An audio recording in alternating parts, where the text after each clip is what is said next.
couple of sheep. We have 3. Hi folks out there in the World Wide Web, live streaming from the 2019 Golden Shears here in the mighty Wairarapa. We're beaming live out of the War Memorial Stadium here, and our special guest and a very important guest is Mr. Doug Laing. Doug is a Shearing Sports publicity officer and the go-to person if ever there is results to be found. This man is not very far away from it. And Doug, welcome back to the Golden Shears, and another year is gone, but looking good this year, isn't it? Yeah, kia ora, koro. Yeah, it certainly comes around very quickly, as it has done for the last 50-odd years. As we know, this is the 59th Golden Shears, all in this same stadium. It was actually built for things like basketball and things like that, so quite remarkable. Well, you've got a real close connection with the Wairarapa too, haven't you? Yep, grew up in the town and shot through to pursue a few media interests, journalism, when I was about 18 or 19, when I realised I wasn't going to sort of make the All Blacks and things like that. Well, we've just come to the end of the side act and novice shearing heats, and we'll now move on to the junior shearing heats. But Doug, this year is really, there's something really neat going on here in the lower grades. The entries amazing, aren't they? Exactly. We've just seen 40 shearers going through the novice heats, 28, I think, in the novice Woolhandling heats, and 17, I think, in 28 in the novice shearing heats and 17 in the novice Woolhandling. So it means by lunchtime today, well over 100 competitors will have been across the board in very short forms, and of course also in the wall pressing that's going on and the floor of the main stadium. These are quite remarkable entries, but a lot of support there from the training institutions, places like Waipawa up in the East Coast and Smedley up in Hawke's Bay. And that sort of thing, and they're getting right into introducing these young people to shearing. And of course, as Sam Saunders, the president here, says, the big thing is to sort of keep them within the industry. Oh no, it's great, and it's been recognised that you look after those lower entries, the entry into it, the novices, is everything, and that's grown the Golden Shears, hasn't it? Exactly. This is quite promising, considering what has been going on in the last few years. You know, we've seen things that impact ultimately from the decline in the sheep numbers and all that sort of thing, and shearers going to Australia with more consistent work at times and things like this. So what's happening here today is actually very encouraging. Yeah. Oh, I believe it's fantastic. And we've just finished the men's pressing. We've had Jeremy Goodger here, the Goodgermon earlier on. The women's pressing's coming up, pairs, and now we're going into the junior shearing. But look, Doug, what's it really like there as far as in your relationship with Shearing Sports New Zealand? Are they hearty? Are they in good space? Well, exactly like any national sports organisation. It's always tough running things, and everybody needs support. And I guess we can say that announced pretty much that in the last 24 hours we've launched a supporters club, which is seeking people to help get the team to the World Championships in France. There's a six competitor team, 2 machine shearers, 2 wool handlers, and 2 blade shearers. Excuse me. We will be defending 4 of the 6 titles that are dealt out, and hopefully this will give everybody a closer link by becoming members of the supporters club and contributing to the cause. Well, I asked that because this year there is the Golden Shears Open champion is a team member, and the other team member gets chosen at the New Zealand Shears in Tigawiti in a few weeks' time. But wow, it must be a hell of a cost, because you've got your judges to take as well, and you've got your manager, so there is a huge cost on it, isn't there? Exactly, there's a huge cost, and I'm disappointed, to be honest, that the government particularly has never really had a consistent policy in supporting national teams. Shearing's a recognised sport, though, isn't it? Exactly, it is a recognised sport, but when it comes to sending teams abroad, you can never consistently from one year to the next, unless you know that you're guaranteed things like high performance funding from sport and NZ, and that can change from time to time with different focuses like the Olympic Games for that sort of thing. And of course, often teams named at late stages of events may have to sort of we're paying top dollar for things like airfares as well. So oh, it must be. What, we're going to Ladorat in France. Yeah. You won't get any change out of $10,000 per team member, would you? yeah, I wouldn't think so. It's a guess on my part, but you did right. Doug, you going to France yourself? Certainly, I'll go and try the l'escargot and a few other things that happen there. French wine? Oh, I've given up drinking. Oh, that's right. Hey, I tell you what, you look a picture of health too, Doug. Cheers.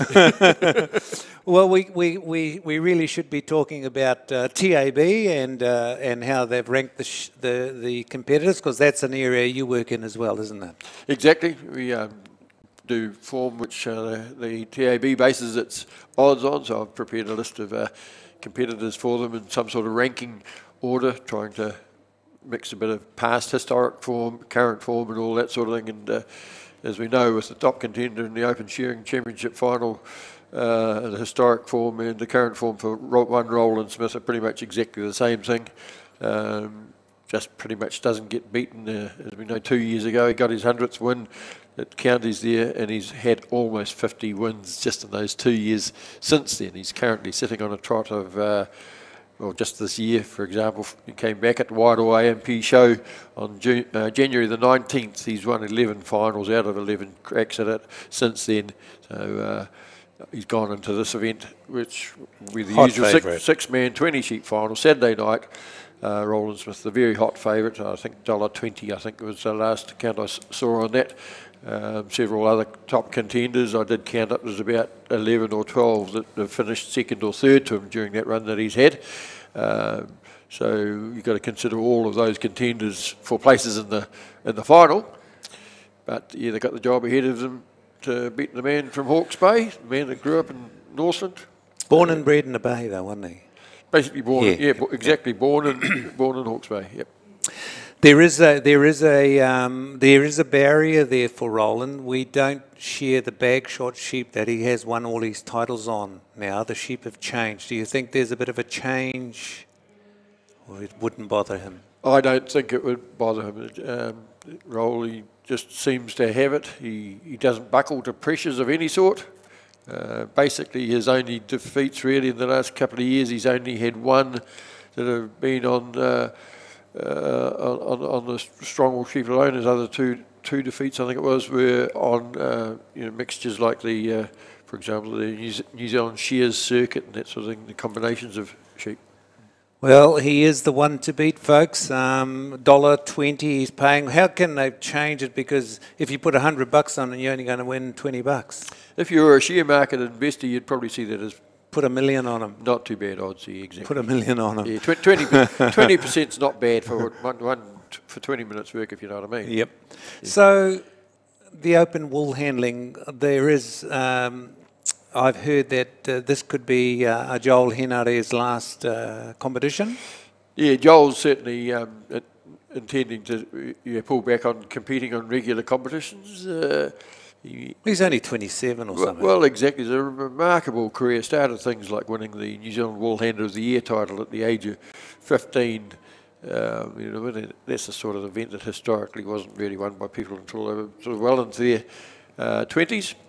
And as we know, his Golden Shears win last year, which was his 6th, was in fact his 100th career win, and of course at that stage only the age of 25.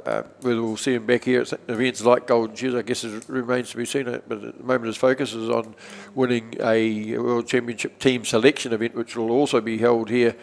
There's 4 from the South Island round of it and 4 from the North Island. They face off on Saturday to find 2 woolhandlers for the World Champs, and that's obviously his target. He wants to defend the world title that he won in Invercargill back in 2017. Well, there you are, folks. There is so much going on here at the 2019 Golden Shears. We've got Roland Smith, clearly a hot favourite. Pagan Karodia is nipping at Joel's heels, isn't she? Is she ever? She won the Wairarapa Pre-Shears Championship yesterday at Mickey, just north of Masterton here. And her last final before that was at the Southern Shears in Gore, and she's won that as well. She's now had 20 wins in her career, around about the same time that Joel's been in the open class, so she's in her 13th season there, I must go back at some stage and work out how many times she's been second or third, so I wouldn't be at all surprised if the combination of first, second and thirds in her classes matches Joel's number of wins. Doug, in closing, you did mention there was something set up for friends of, what did you call it? Yeah, it's called a supporters club. Supporters club. So how can people get involved? Exactly. There's on the Shearing Sports New Zealand Facebook page for a start off. There's a copy of the details there. There will be flyers just out here at Golden Shears and more as we go along and promote this cause. It's only, as I said, it's only just been put together, and so only just launched really in the last couple of days. Who was the brainchild of that? Yeah, bit of yourself. No, not strange enough. It's perhaps something I've sort of envisaged that it should be around for some years. But we've now got a person outside the immediate committee structure coming on board to help in this very important need there, particularly to get funds first of all up for the World Championships. But obviously, organisations like this that don't actually physically run events themselves and therefore don't have that sort of type of income stream. At the moment, and as every sport will know, there's been declining amounts available from the general grant funding pool, for example. So you've got to really start becoming quite innovative, if that's the right word. Securing funds. Yeah. Well, we've got Jojo. She does a lot of work in promoting the shearing sports and yourself. So, Doug, we're going to be bringing you backwards and forwards every day. We'll be talking how the day went, and if you can make yourself available, that would be great. There you go, folks. Mr. Doug Laing, Publicity Officer for Shearing Sports. Is there anything else you want to touch on before we go back to the stadium? Not really. It's just a great chance to see everybody here. We do know that all the top competitors are here. The huge whānau connections that go on. The Gordon family, for example, from here in Masterton, I think there's 8 of them competing. All competing? Yeah, all competing. And it's one of the tremendous things. The whole place feels very sort of whānau oriented, and I personally call the whole industry one big whānau. Ngā mihi, Doug. Thank you very much. Back to you, Toby. The Farmers Weekly Junior, this is, folks, have you just walked into the stadium? Sorry. Heat number 2. How many heats we got ahead of us, John? There's about 8 there, Norm, I think, and so we're going to be here for a little while with these juniors, and they're getting them out in just a shade over 5 minutes.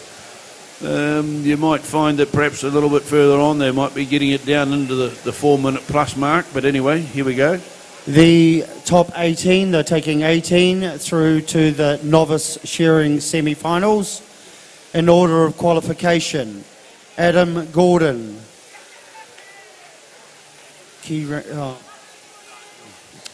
Manson, Kiare Manson, Finn Redshaw, Taylor Locke, Jesse McIntyre, Michael Buick, Gus Berger, Connor McIntyre, Maddie Hull, Lizzie Cole, Jock Dodson, Renee Biggs, Tiana Phillips, Alice Watson, James Noble Campbell, Matt Austin, Jerome Papworth and Eileen Link.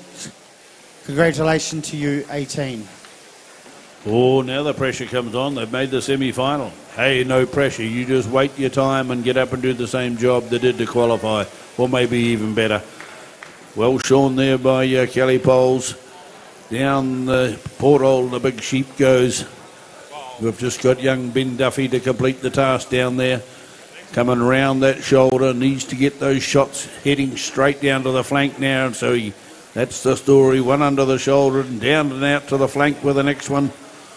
Right out the last leg and get it done in about 5. But he's only using about a third of the comb by the look of it. He's coming down under that shoulder. He's making that left hand work, which is good. There's a few wrinkles on that last side. And some of these sheep, they're well rounded. They can just be a little bit bubbly if you don't tension up that skin. And he did the job finally with his left hand. Rolls out the last leg now. Slowly eases back towards that porthole. Just a little shuffle of the feet.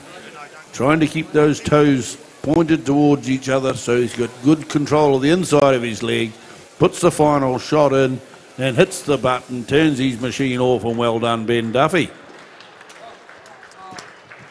Ooh, I got a 2. That looks pretty good.